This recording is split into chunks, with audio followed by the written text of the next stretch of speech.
Hello everyone, I am Dr. Viparak Joshi. I am an endodontist, a dental surgeon practicing in Bhopal. Endodontist means root canal specialist.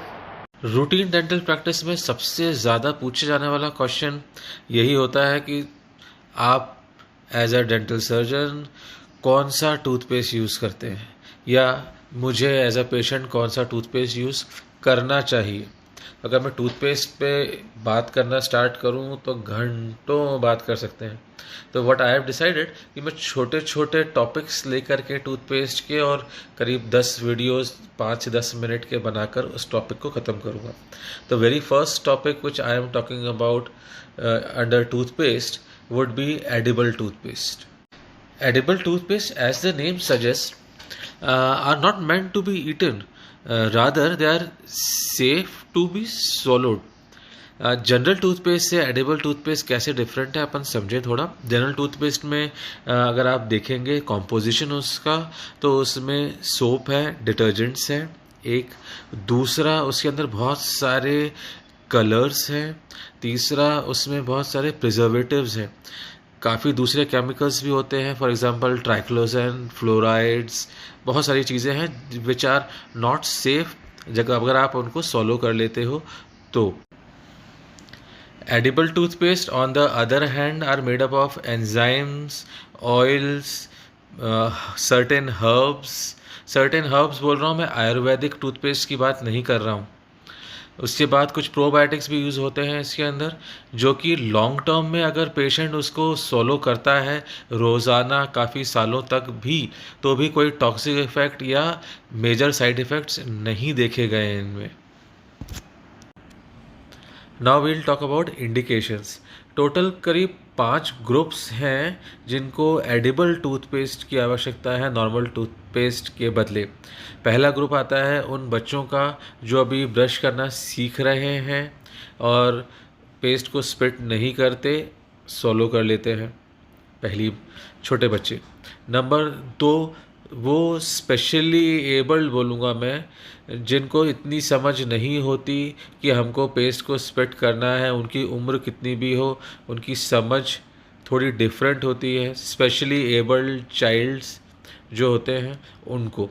तीसरा group bed ridden, बुज़ुर्ग लोग जो कि बिल्कुल बिस्तर पे रहते हैं, वॉश बेसिन तक नहीं जा सकते स्पिट करने, वो अगर ब्रश कर रहे हैं या कोई और उन्हें ब्रश करा रहा है वो। चौथा ग्रुप जिनको न्यूरोमस्कुलर डिसऑर्डर है, न्यूरोमस्कुलर मीन्स एक बीमारी होती है जिसमें मसल्स हमारी ठीक से काम नहीं करती और स्पिट करने के लिए जो हमको ओरोफेशियल मसल्स की ज़रूरत होती है वो ठीक से काम नहीं करती, तो वो पेशेंट्स जो ब्रश करते हैं तो वो सॉलो कर लेते हैं। पांचवा ग्रुप जहाँ से एडिबल टूथपेस्ट का जन्म हुआ कहूँगा, स्पेस ट्रैवलर्स। एक बहुत अच्छा वीडियो है यूट्यूब पे कि स्पेस में कैसे ब्रश करते हैं। नॉर्मल हमारे जैसे ब्रश नहीं करते वो लोग, ब्रश करके जो भी पेस्ट होता है, जो भी सलाइवा है, वो सब अंदर लेना पड़ता है उन्हें। हालांकि उनका ऑप्शन होता है कि वो टिश्यू पेपर में उसको स्पिट करके उसको संभाल के रखें और वापस अर्थ पे लेके आएँ, but according to the protocol वो उसको सॉलो करते हैं। तो यहीं से करीब 1980s के आसपास ह्यूस्टन में एक डेंटिस्ट था, उसका नाम शायद शैनन था, I am not very sure. उसने ये डेवलप किया था एडिबल टूथपेस्ट एस्ट्रोनॉट्स के लिए और उसको नाम दिया था नासा डेंट। नासा ने काफ़ी दिन तक इसको मार्केट भी किया, लेकिन अभी आजकल ये अवेलेबल नहीं है। सबसे बड़ी शॉर्टकमिंग ये है एडिबल टूथपेस्ट की कि ये रूटीनली मार्केट में अवेलेबल नहीं है। हालांकि ई कॉमर्स साइट्स पे अवेलेबल हैं, जो भी डेंटल सर्जन्स प्रैक्टिस करते हैं, जो प्रिस्क्राइब करते हैं, उनको तो इनके नाम पता है, लेकिन जनरल पब्लिक तक इनके नाम और इनकी समझ अभी नहीं है।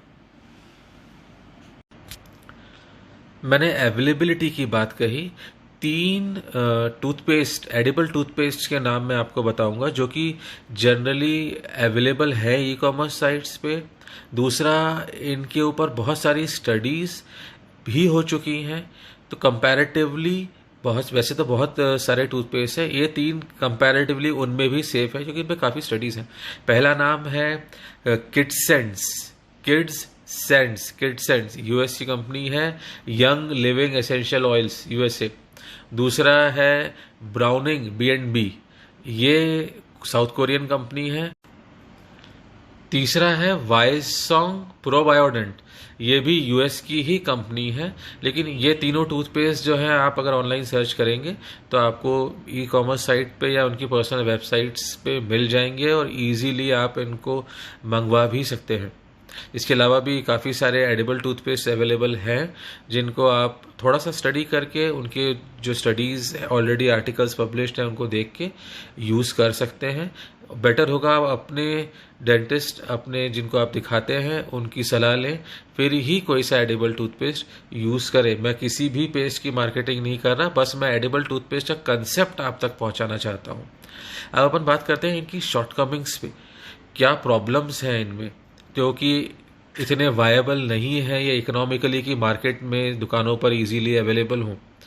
पहला प्रॉब्लम है कि they are not very good toothpaste, they are not very good cleansing agent. वो जितना नॉर्मल टूथपेस्ट क्लीन करता है दांतों को उतना अच्छा क्लीन नहीं करते क्योंकि इनमें सोप या डिटर्जेंट नहीं होता। तो इसके लिए क्या करना पड़ेगा। दूसरी प्रॉब्लम इसमें यह है कि जो प्लाक हम रिमूव करते हैं ब्रशिंग के दौरान, तो प्लाक रीग्रोथ जो होती है, वापस से जो प्लाक बनता है, ये प्लाक रीग्रोथ बहुत जल्दी होता है इन एडिबल टूथपेस्ट के साथ। तो frequency of tooth brushing has to be increase. जहां हम 2 या 3 बार ब्रश करते हैं दिन में, वहां आपको इनको 4 से 5 बार यूज़ करना पड़ेगा। ये प्लाक का रीग्रोथ बढ़ जाता है, जल्दी होता है। ठीक, पहली चीज़। दूसरी चीज़ अवेलेबिलिटी, शॉर्टकमिंग है ही, इजीली अवेलेबल नहीं है। तीसरी चीज़ not a good foaming agent, कोई डिटर्जेंट नहीं है तो क्लीनिंग उतनी अच्छी नहीं होती। स्टिल इन सब शॉर्टकमिंग के बावजूद it is far far far better than normal toothpaste for those who swallow their toothpaste routinely. और लास्टली, ऐसे लोगों से बचें जो बोलते हैं कि टूथपेस्ट निगल लिया, सॉलो कर लिया तो कुछ नहीं होता। टूथपेस्ट का जो बॉक्स है उस पर लिखा हुआ है for external use only, not to be swallowed. साबुन है, वो एक तरह का डिटर्जेंट है, it is not to be swallowed.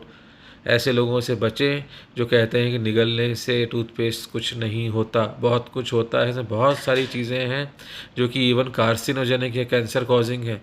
रोज़ रोज़ अगर टूथपेस्ट स्वॉलो करेंगे तो अच्छा नहीं है। अपने डेंटिस्ट से मिलिए, उससे पूछिए कौन सा टूथपेस्ट बेहतर है आपके लिए और वो टूथपेस्ट कीजिए। बहुत प्रकार के टूथपेस्ट हैं, मैं सबके बारे में धीरे धीरे बात करूँगा। मैंने कुछ टूथपेस्ट के नाम, एडिबल टूथपेस्ट के नाम भी लिए हैं इस वीडियो में, तो उनके बारे में पढ़िए, थोड़ा ज्ञान बढ़ाइए खुद का, दूसरों को भी भेजिए ये वीडियो, उनको भी बताइए। Thank you.